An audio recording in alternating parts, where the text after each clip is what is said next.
Now, Nigerian anti-trafficking police officers have started working in British airports to combat gangs trading in people and human slaves.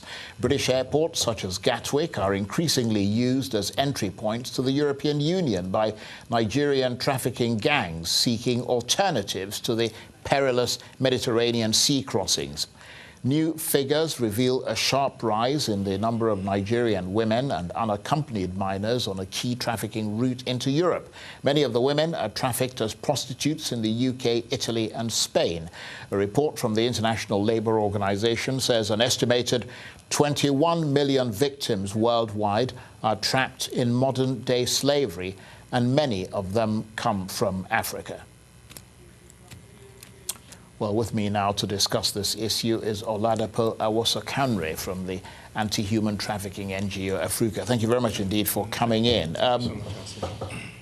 First of all, what sort of figures are we talking about out of Nigeria here? I understand there's been an 8-fold increase in the number of women in particular who've been trafficked out of Nigeria between 2014 and 2016. Yes, really. The figures last year in terms of referral of Nigerian young people and adults being trafficked into the UK was 420, which is quite an increase from what it was the previous years. And the menace of modern-day slavery, as we can see on the Mediterranean, is really increasing, and there's need for the Nigerian government to actually do more in terms of stemming this tide. Right. Yeah. Why the large number, particularly from Nigeria? As we all know that Nigeria is the most populous black nation in Africa, and unfortunately also there seems to be this quest by young people in Nigeria to seek for greener pastures outside the shores of Nigeria. And there seems not to be an active sort of policy to engage the youth in Nigeria, which then makes the lure of traveling abroad, something that everybody wants to do because they believe going abroad will change their lifestyle. Yeah. And the more established route is Italy. That's where many of these women end up. Do many of them come to the UK? Yes, they do. We've got different levels of trafficking.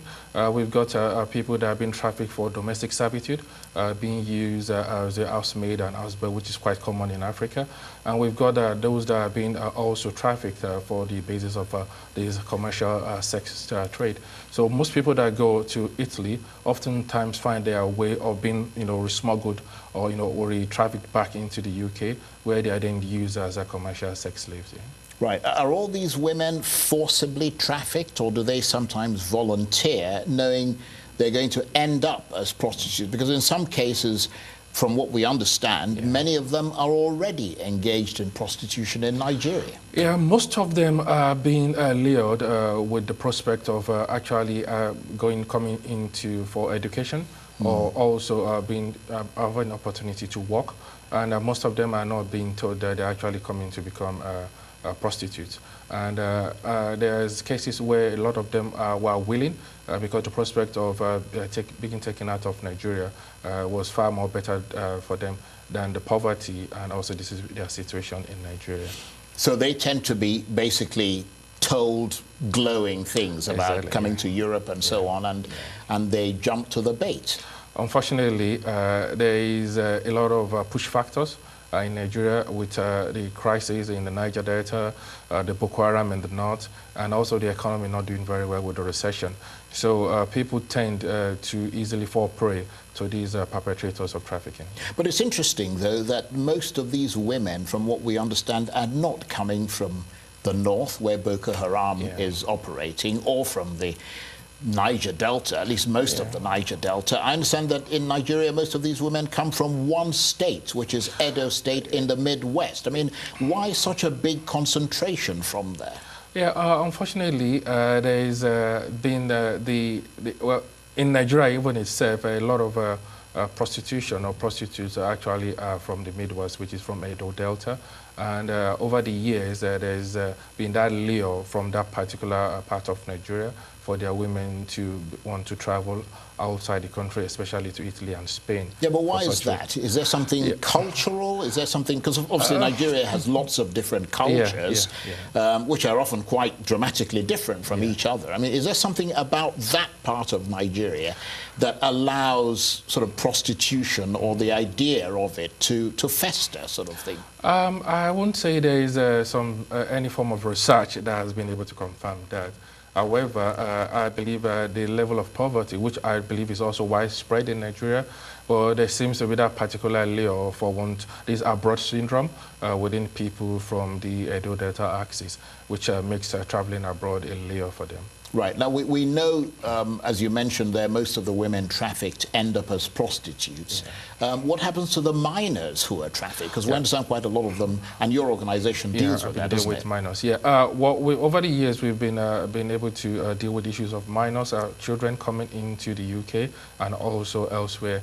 And they often traffic for domestic servitude, to be used as sex slaves and also as laborers in farms and also in where there's a plantation. So unfortunately, there's been an increase in that because children are easily trafficked into the UK as accompanying an adult person or the perpetrator, and they often go off the radar easily, and they are not easily identified by the government. Is there a high rate of recovery, freedom for these minors? Yeah, there's been an increased activity between the UK border authorities and also the Nigerian trafficking agency, which is NAPTIP.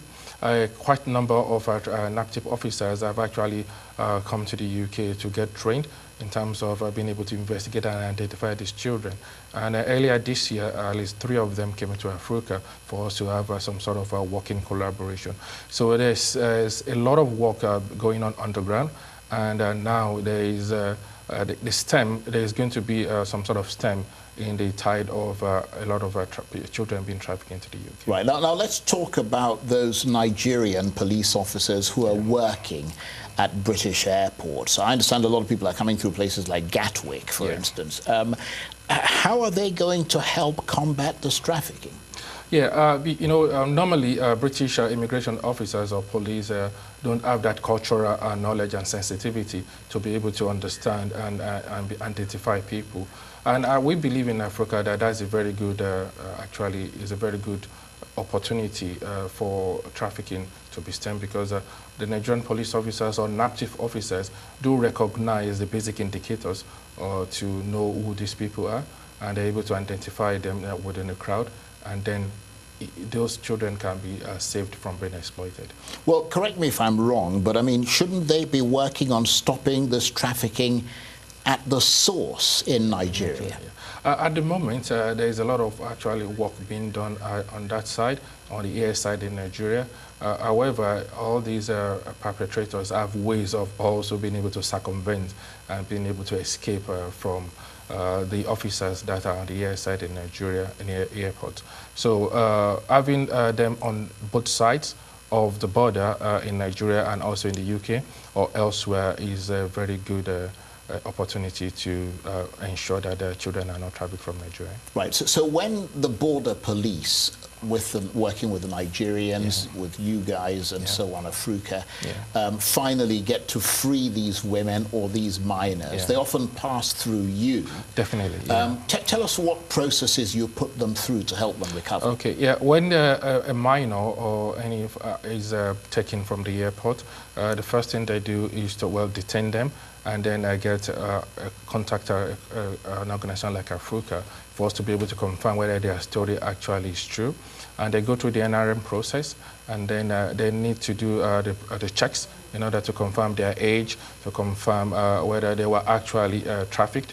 So through that process, we do give support. We have an officer that supports those young people. So we support them in terms of ensuring that they are properly housed, and also that their immigration status and the process of their immigration papers are done.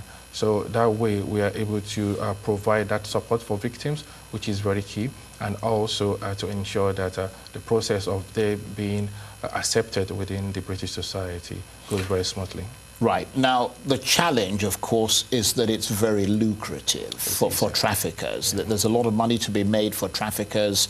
How do you target and eliminate that, something that is clearly high profit and low risk for them?